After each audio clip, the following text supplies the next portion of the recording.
Lorsque tu décides de prospecter tes premiers clients en rédaction web, tu seras forcément confronté à des prospects qui ne te répondront pas, qui te feront sentir nul ou encore qui te diront qu'ils ne travailleront jamais avec toi. Dans ces moments-là, on le prend souvent personnellement et clairement parfois ça peut même faire extrêmement mal. Donc, comment faire face au rejet en tant que rédacteur web afin que tu puisses prospérer et avoir du succès? Dans cette vidéo, je vais te partager des conseils que j'ai moi-même mis en place et qui m'ont beaucoup aidé lorsque j'ai commencé dans la rédaction web. Mais juste avant de te les partager, sache que tu trouveras dans la barre de description de cette vidéo juste en dessous une masterclass 100% offerte. Dans celle-ci, je te transmets les 4 secrets jamais révélés pour trouver des clients facilement et générer plus de 2000 € par mois à temps partiel. Donc, si tu as déjà des compétences mais que tu galères à lancer ton activité une bonne fois pour toutes, tu cliques sur le lien, tu entres ton mail et je te l'envoie instantanément. Alors la première chose pour mieux gérer le rejet en tant que rédacteur web freelance et ne pas le prendre comme une attaque personnelle, c'est tout simplement de prendre conscience que la plupart du temps, notamment si tu démarches convenablement évidemment, c'est que ça ne vient pas de toi mais de tes prospects. Ce que je veux dire par là, c'est que peut-être qu'ils n'ont tout simplement pas le budget, que ce n'est pas le bon timing pour eux ou encore qu'ils ont eu une mauvaise expérience avec d'autres freelances. Donc la première chose, et c'est vraiment tout bête, c'est de retenir qu'il peut y avoir tout un tas de raisons pour lesquelles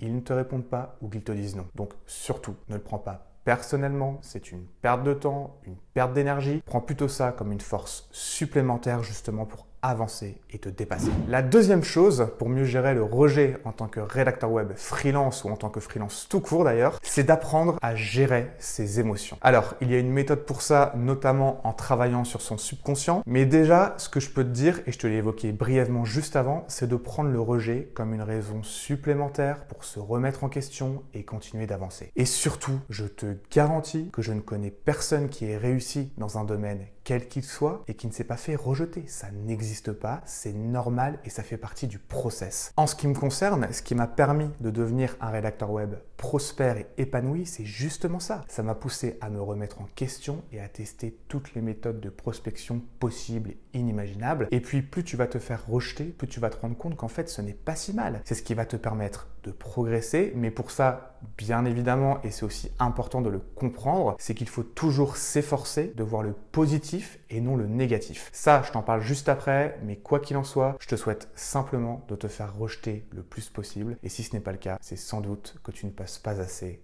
à l'action. La troisième clé pour mieux surmonter le rejet, c'est donc de rester concentré sur le positif. Alors, je sais que ce n'est pas évident, surtout si tu galères à trouver des clients alors que tu passes à l'action. Mais si tu envoies déjà de nombreux mails, il y a fort à parier que tu aies déjà reçu des réponses du genre « dis-moi plus »,« j'ai besoin de plus d'infos »,« on peut s'appeler », etc. Alors, même si ça n'aboutit pas, tout ça, ce sont quand même d'excellents signes. Ça prouve que tu fais des progrès et que tu avances dans la bonne direction. Donc, quand ils sont là, concentre-toi sur ces points positifs au lieu de rester focalisé sur toutes les réponses négatives que tu reçois. Ça va te donner envie, une fois de plus, de continuer d'avancer, de te surpasser, etc. Et surtout, n'oublie pas que tu n'as pas besoin de 20 ou 30 clients qui te disent oui. Il t'en suffit seulement de 4, voire 5 bons clients pour pouvoir vivre pleinement et sereinement de cette activité. La quatrième chose pour mieux gérer le rejet, c'est d'accepter le plus vite les commentaires, les retours que tu reçois. Alors juste avant, je te disais que le problème peut venir de tes prospects. Ils peuvent avoir leurs propres raisons, ça peut être le budget, le timing, etc. Mais parfois, il faut aussi être réaliste. Peut-être tout simplement que tu ne sais pas comment t'y prendre et que tu tournes en rond. C'est pourquoi tu dois être 100% honnête avec toi-même. Si ça fait plusieurs mois que tu démarches et que rien ne se passe ou vraiment très peu de choses, c'est sans doute que tu ne fais pas les choses comme il faut. Je sais qu'être honnête avec soi-même et se remettre en question, c'est extrêmement difficile à faire, mais en tant que freelance et entrepreneur, c'est impératif. Donc, sers-toi de ces remarques comme carburant pour avancer et tester d'autres méthodes. Parce qu'il est évident que si tu adoptes toujours les mêmes stratégies, tu auras toujours les mêmes résultats. Et sache que tu as peut-être tout simplement besoin de l'aide d'une personne qui voit ce que tu ne vois pas. Pour ça, faire appel à un coach, à un mentor, c'est vraiment une excellente idée. Ça te permettra de recevoir des retours régulier, d'avoir une stratégie claire à suivre, de ne pas te disperser et de progresser à vitesse grand V. C'est notamment ce que nous proposons avec l'accompagnement prospection rédaction web. Si tu souhaites en savoir plus, là encore, je t'invite à visionner la masterclass. C'est juste en dessous que ça se passe dans la barre de description de cette vidéo. Et si tu l'as déjà vu, je te propose de réserver une session stratégique. C'est totalement gratuit. Elle nous permettra de faire connaissance, de faire un point sur ta situation actuelle et de voir si cet accompagnement est fait pour toi.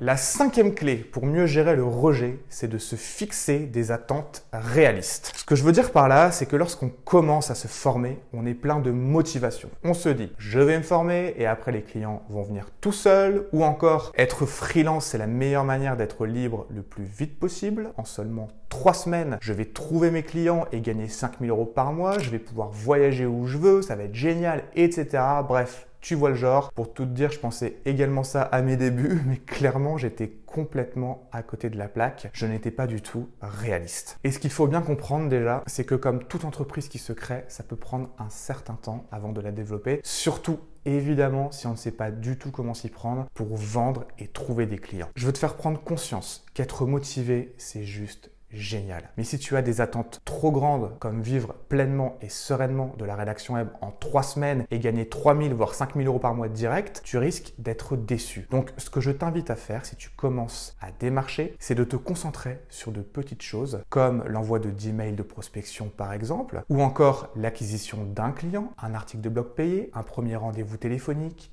etc. Parce que c'est aussi de cette manière que tu verras à quel point tu progresses et puis ça t'évitera également d'être comme la plupart des gens qui se lancent avec de trop grandes attentes, qui voient que ça ne marche pas en 2 semaines ou même 1 mois et qui lâchent en cours de route. Donc, retiens bien que comme toute entreprise qui se crée, ça peut prendre du temps, notamment si on ne s'entoure pas des bonnes personnes et qu'on ne sait pas comment s'y prendre pour démarcher et convaincre. Et puis, je te le répète aussi, ne te concentre pas sur un gros objectif, mais plutôt sur de petites étapes qui t'amèneront à voir ton évolution et donc à te motiver davantage pour continuer d'avancer. J'espère sincèrement que ces 5 clés t'aideront à mieux gérer le rejet en tant que rédacteur web freelance. Mets-moi un petit like si ça t'a parlé, tu peux même me mettre un petit commentaire. Également, ça fait toujours plaisir. Peut-être que tu t'es reconnu sur certains points. Et bien sûr, si ce n'est pas encore fait, abonne-toi à la chaîne en activant la petite cloche pour être sûr de ne rien louper des prochaines vidéos. On se revoit très vite.